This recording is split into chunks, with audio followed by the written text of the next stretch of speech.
Mesdames, Messieurs, bonjour et bienvenue dans ce nouveau numéro de votre émission Idée. Aujourd'hui, Idée va parler des tempéraments et des violences conjugales. Et ça sera toujours avec Madame Tempérament, que vous connaissez très bien. Madame Agbo Ayema Afiwa, elle est une conseillère pédagogique. Après une longue absence, elle nous revient aujourd'hui pour parler tempérament et les violences conjugales. Madame Agbo Ayema Afiwa, bonjour et bienvenue dans Idée. Bonjour, Monsieur Kondo. Le plaisir est toujours mien chaque fois que je suis sur votre plateau. Merci. Merci pour tout ce que vous faites pour que la population, la société soit de plus en plus informée sur les normes de la vie, les idées qu'il faut pour pouvoir être à l'aise et s'épanouir avec les autres. Merci beaucoup pour nous être venus après une longue absence. J'espère que cette fois-ci, vous êtes avec nous. Ça sera pour longtemps. C'est ça. Aujourd'hui, comme je le disais, nous allons parler des tempéraments et des violences conjugales. Oui. Quand on parle du tempérament, puisqu'on vous appelle Madame Tempérament, on fait toujours allusion à quoi, tempérament? Oui, quand nous parlons de tempérament, nous parlons des constitutions, des prédispositions au niveau des comportements avec lesquels nous naissons, qui sont des bases pour la formation de notre caractère ou de notre personnalité. Cela sous-entend que quand un bébé naît, le bébé naît avec une forme physique, un teint, etc., des caractéristiques physiques, mais aussi des constitutions, c'est-à-dire des comportements avec lesquels il va vivre. Il va commencer par vivre et c'est inné à cette personne et c'est ancré dans sa façon de vivre. Le tempérament, en quoi on peut avoir un lien entre les tempéraments et les violences conjugales? Merci beaucoup. Nous allons en parler tout de suite. Je vais avant cela donner la définition de la violence. Généralement, la violence est l'usage, qu'on le veuille ou pas, intentionnel ou non, de la force pour pouvoir contraindre l'autre, dominer l'autre, s'imposer à lui. Donc, il y a plusieurs types de violences. Et quand nous parlons de violence dans les foyers, il s'agit de ces confrontations qui sont vraiment rudes entre partenaires par rapport à un thème, un sujet donné. Nous ne parlons pas des discussions qui sont tout à fait normales, qui sont les lieux par excellence de pouvoir s'exprimer, dire son point de vue, se faire comprendre par l'autre.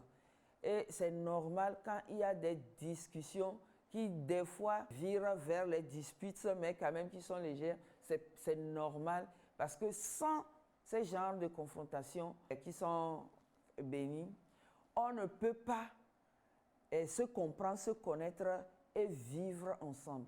Nous ne parlons pas de ça. Nous parlons des violences qui sont ici des actions concrètes.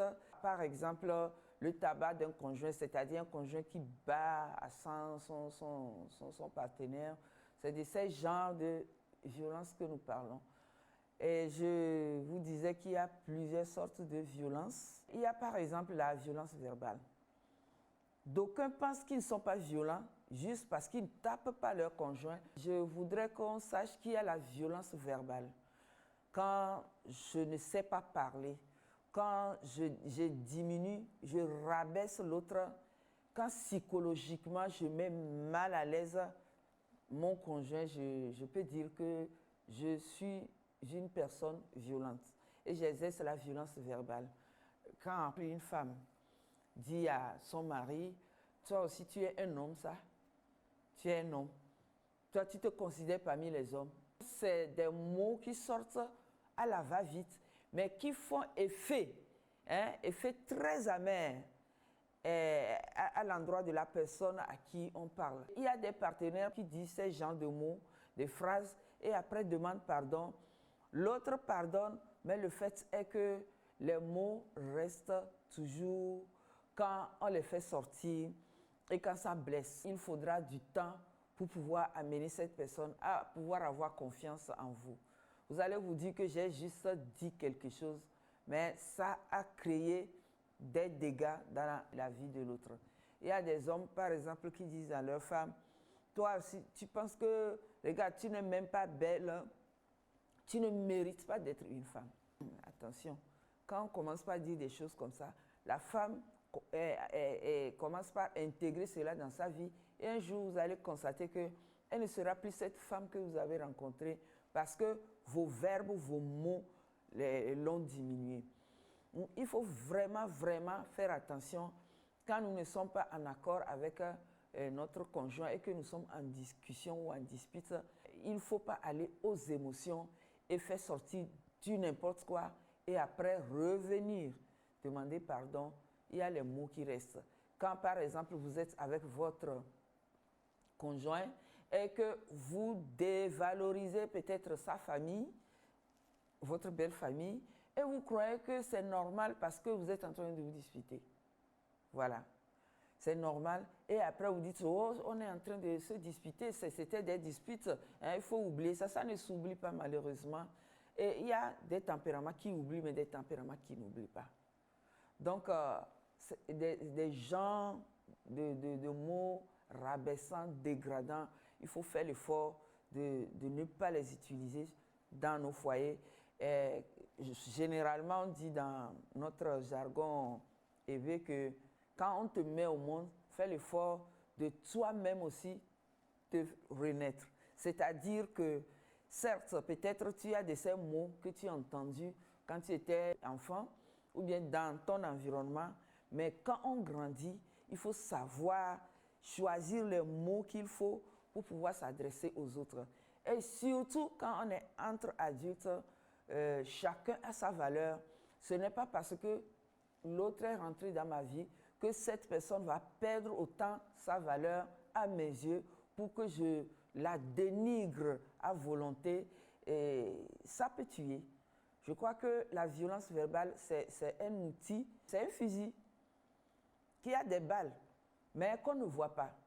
Et ça tue, ça rabaisse, ça amène à ne plus avoir de la motivation pour vivre avec vous qui en faites usage et petit à petit, les relations se dégradent dans le foyer. Vous dites que vous ne la tapez pas, mais vous faites l'usage de la violence verbale. Il y a la violence aussi physique qui est plus visible. C'est quand un conjoint tape son partenaire. Et ça arrive souvent. Ça a un effet psychologique et aussi un effet physique. Hein? Il y a des partenaires qui ne se sont pas retenus et qui ont tabassé à mort leur conjoint sans le vouloir. Parce qu'ils n'y ont pas mis une limite. L'émotion a été forte. On n'est pas arrivé à gérer cette émotion et malheureusement, on a fait partie son conjoint comme ça de ce monde. Et quand on le dit, ce n'est pas seulement les hommes. Les hommes, c'est vrai, la majorité, ce sont les hommes qui font usage de la violence physique. Mais notez qu'il y a des femmes aussi qui tapent leur mari, mais leur mari ne se plaignent pas parce que ils ont honte de le dire et ça arrive. Il y a des femmes physiquement violentes. Il arrive qu'il y a des types de tempéraments soient enclins à la violence. Oui. Ah bon. Il y en a. Et lorsque nous allons évoluer et que je vais entamer les tempéraments, nous allons parler des types de violence dont chaque tempérament est prédisposé ou fait usage. Vous allez être étonné et vous comprendrez que tout le monde est en train de la mettre en œuvre. Donc, c'est pour ça que nous sommes en train de parler, pour que nous puissions quand même voir comment gérer cette violence pour avoir un foyer épanoui. Voilà. Donc, il y a aussi la violence sexuelle.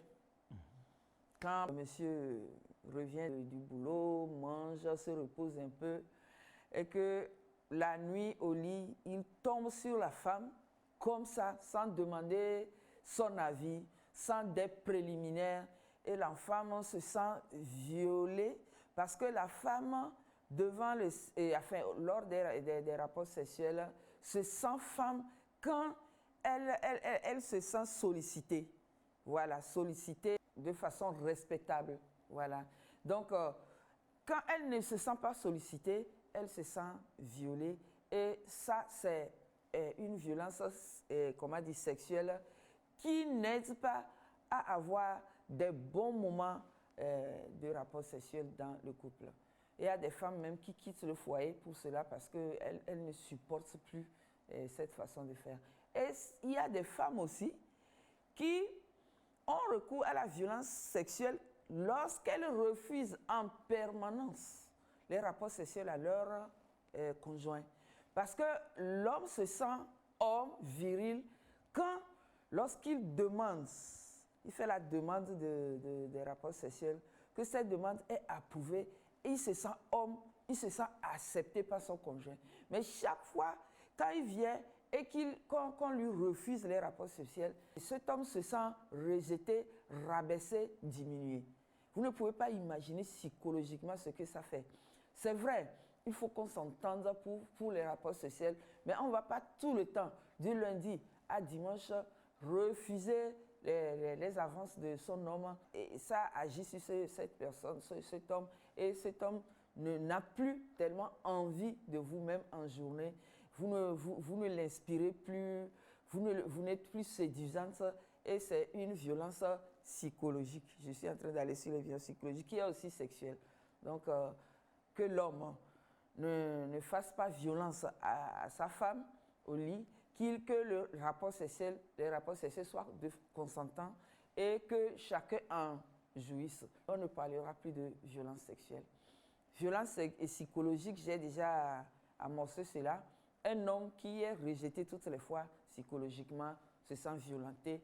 Et une femme qui se sent toujours rabaissée, rejetée, et non consultée lorsqu'il y a des décisions à prendre, cette femme psychologiquement se sent rabaissée. Et il y a des partenaires qui rabaissent les femmes face à la belle famille, à leur famille, et la femme n'a plus tellement sa valeur. Je crois que ce sont des abus, ce sont des violences psychologiques, parce que lorsque nous sommes ensemble, ce n'est pas parce que l'autre a décidé de m'épouser qu'il n'a plus sa valeur, que vous pensez que votre soeur a plus de la valeur qu'elle, votre mère a plus de la valeur qu'elle, et qu'ensemble, vous agissez de façon à ce que cette personne ne se sent plus à l'aise. C'est une violence psychologique, c'est un exemple que je donne. Donc, voilà le décor planté par rapport au type de violence. Il y a aussi la violence économique. Quand j'ai de l'argent et que je n'arrive pas à être généreux, alors que la devise d'un couple, c'est la générosité. Quand tout le monde est gentil, quand tout le monde est généreux, et la famille est épanouie. Mais quand, par exemple, j'ai de l'argent, moi, en tant qu'homme ou femme, et que je refuse de participer aux dépenses de la maison, et que je laisse l'autre trimer, l'autre se donner corps et âme pour pouvoir gérer le foyer financièrement, alors que j'ai les moyens d'aider cette personne, je crois que c'est une violence financière. Ou quand chaque fois je vais prendre de l'argent, en prendre encore plus, en prendre. Supposons que ce soit, par exemple, un homme, il donne déjà l'argent de cocotte, il donne l'argent de poche, mais chaque fois, on veut toujours créer des dépenses jusqu'à ce que cette personne ne se retrouve plus. C'est une violence financière. Mais quand c'est l'homme qui est aussi, par exemple, a une femme commerçante et qui doit chaque fois prendre de l'argent, emprunte-moi, donne-moi, on emprunte, on ne rembourse pas, et on ne veut pas que l'autre puisse faire des réalisations, l'autre puisse réaliser, c'est une violence économique. Merci beaucoup. Je crois que dans cette émission, au niveau des tempéraments, nous allons choisir 4 tempéraments, oui, en guise d'exemple, où on peut voir si un type de tempérament peut être enclin à la violence. C'est ça. Vous aimeriez parler premièrement de quel tempérament? Je vais parler des colériques. Avant cela, peut-être qu'il y a des gens qui ne sont pas informés par rapport au tempérament. J'avais donné la définition des constitutions innées. Quand tu es né avec un tempérament donné. Donc l'autre aussi est né avec un tempérament qu'il n'a pas choisi forcément. Il y a ces comportements dont vous vous plaignez, mais la personne n'arrive pas à les changer ou bien à les améliorer, la probabilité est forte que c'est inné, c'est contenu dans son tempérament. Oui. Donc, il y a 4 sortes de tempéraments. Il y a les colériques, les mélancoliques, les sanguins et les flegmatiques. Donc, parmi ces tempéraments, il y a 2 sortes de tempéraments qui sont extravertis. Ça veut dire que c'est des gens qui sont de nature gaie, qui arrivent à s'exprimer et à exprimer leurs sentiments facilement. Et donc, je vais commencer par les colériques. Les colériques, c'est qui?